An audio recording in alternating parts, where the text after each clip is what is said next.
Today, ma'am, I'm Carjapi Sabanero, student for today. So, karon magkanda ko o green catch sa imong hearing ko. Kasi pangalan mo ko din ma'am. So, karon ma'am, makakag-procedure sa imo ha, kung saan mo. Naghatag sa imo tissue, paper, cotton, o gani. Madrin mo ibutang ang imong urine.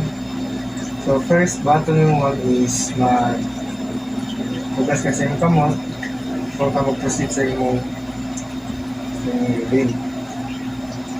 So, kung man yung hugas, imong sasapuhan ang imong perineum gamit ang cotton ball sa sikat gilid. Okay ma'am? So, pagkahuman ma'am, dahil mo ibutang imong ihi, 30 ml lang dahil sa may nakutang niya sa pagdali. Tapos, kumanin mo, dilang mo puno mama, mo rin ikip sa kilid. Rapor mo lang din natin sa ako, ma'am. Okay, ma'am? Ulat na ko di mama. Ma'am.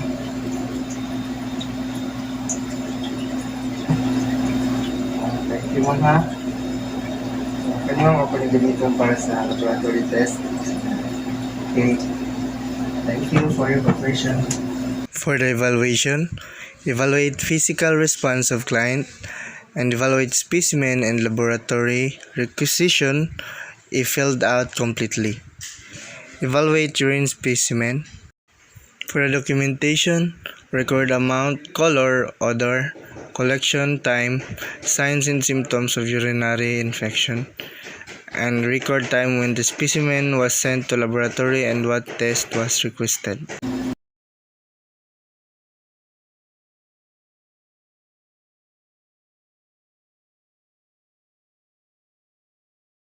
Ma'am, I'm Carjapi Sabanero, your nurse for today. So may I know your name, please?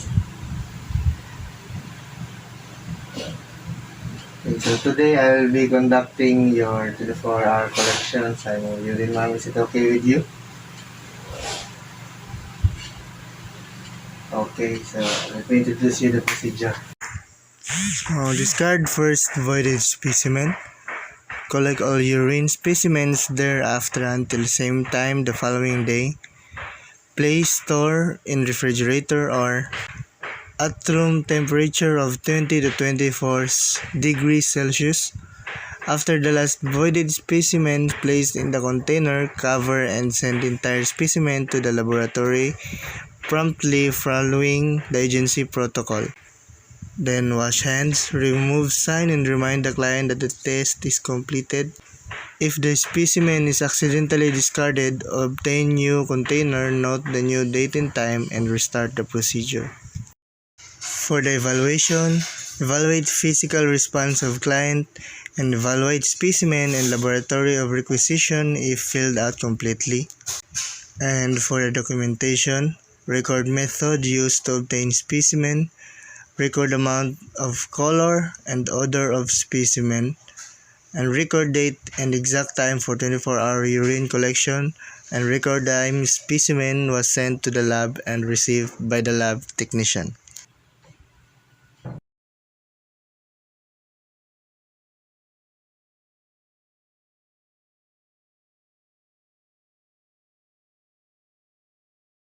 Good day, ma'am. I'm Carjapi Sabanero.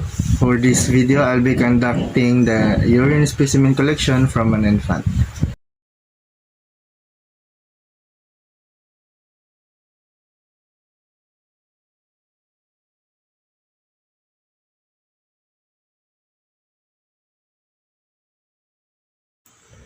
Cleanse and dry child's perineum. And apply urine collector to the child by placing child's penis through the opening collector if male.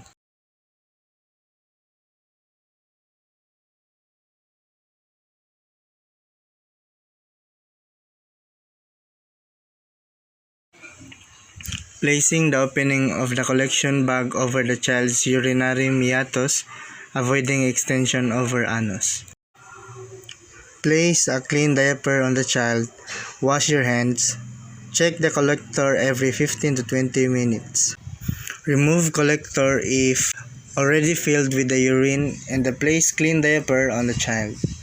Then pour urine into the specimen container and send it to the laboratory and then wash hands. For the evaluation, evaluate urine specimen obtained and evaluate laboratory requisition if filled out completely. For documentation, record method used to obtain specimen, record amount, color and odor of specimen, record condition of perineum, record time specimen was sent to the lab and received by the lab technician.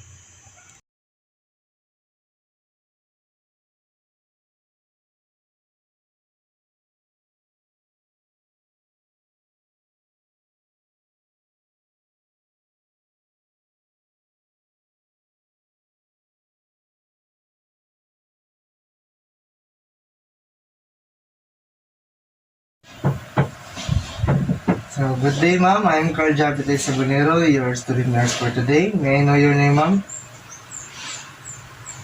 Okay, Ma'am Jane. So, today I'll be conducting the catheterized urine specimen collection. Is it okay with you, ma'am? Okay. So, let us proceed.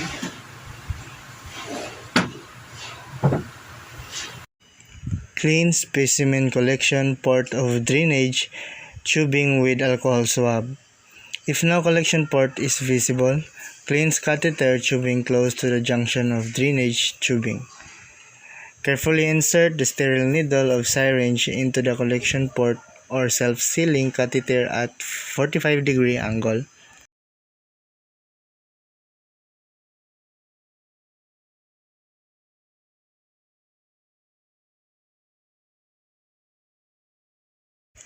Aspirate required quantity of urine specimen. Slowly squirt urine into the specimen container without touching inside the container. Send specimen to laboratory promptly with proper label and proper requisition form.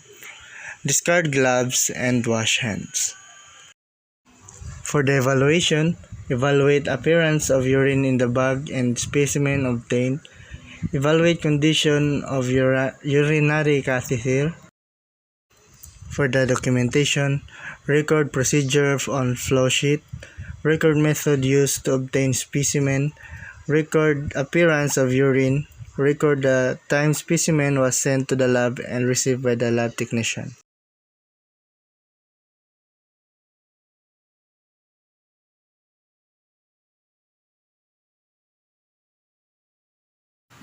Good day, Ma'am Jane. It's me again.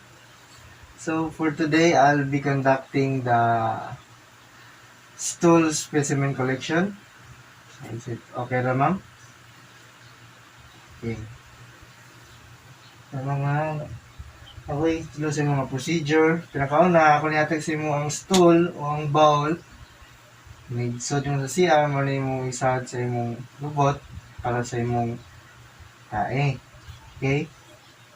Tapos, dapat ko ihatag sa imong usa kaning container. Nagsad mo same time, magkakagamay lang gid siya, ma'am. Sud nimo. And dinighuman nimo ani, tawagan lang ko, ma'am, ha? Okay?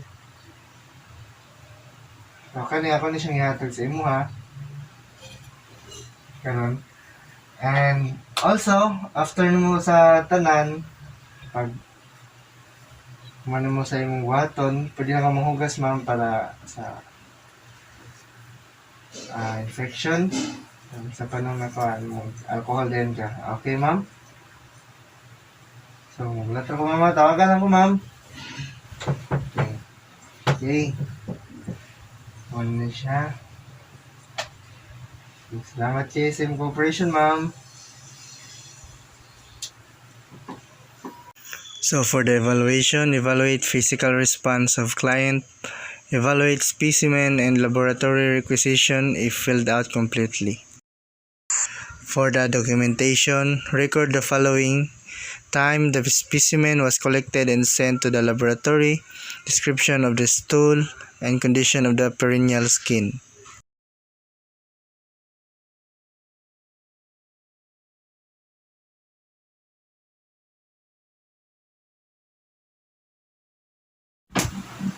So, good day, sir. I am Carl Jeffrey Sabanero, your nurse for today. So, may I know your name, sir?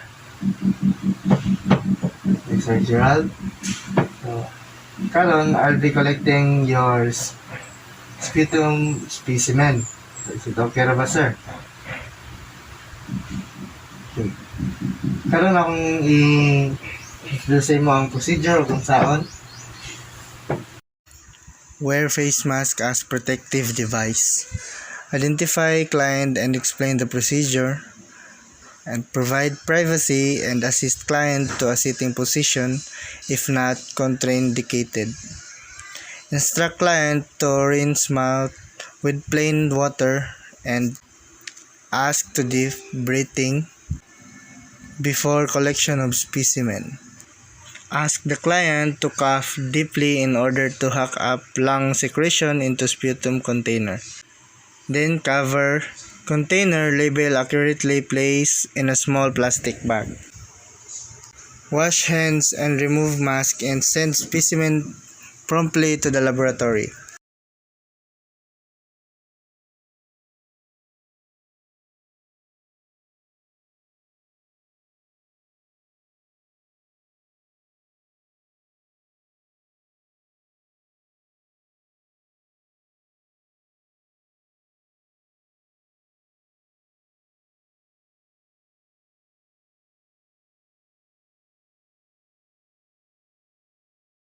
For the evaluation, evaluate client's respiratory status if maintained during and after the procedure, and evaluate the specimen collector. For documentation, record the following: the time the specimen was collected and sent to the laboratory, description of sputum and respiratory status of client.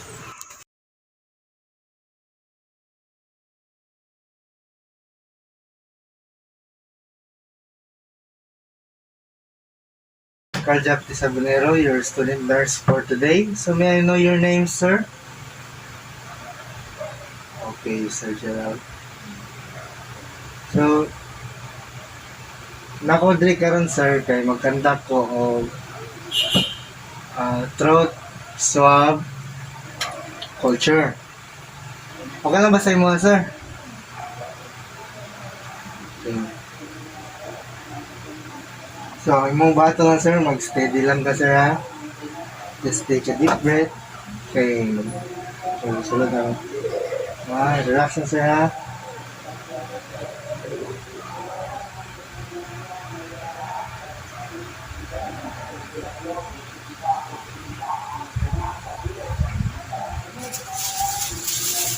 Okay. So, kanin siya sir, ako na siya i-sagot dito sa laboratory test.